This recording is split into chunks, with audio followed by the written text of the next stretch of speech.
So this is how you can find the iPad's Imei number. Let's explain this topic. If you are new to Foxtecc, do not hesitate and subscribe right now so you don't miss videos like this one.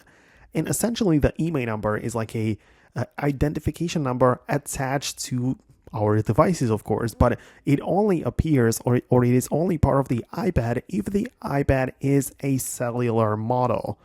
It just means that devices like iPhones obviously have the ability to use a SIM card, but some iPads do support it while other iPads do not. So this is like the distinction. So as you know, it only is possible if you have an iPad with the cellular connectivity. And if you do, you can find it to be part of your settings. Then you go to the general and then the about section.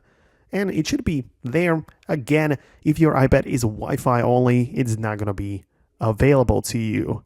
Same as on the iPhone, which is, for example, like a dual SIM phone. There you technically have two Imei numbers.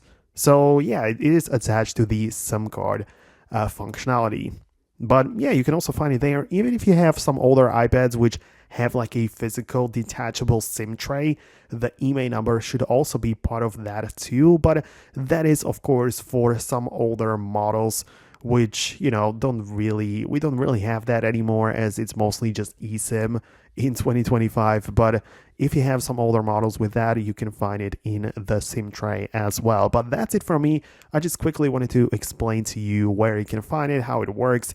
Let me know what you think about that below in the comments. That's it from me, and I'll see you later in the next tutorials.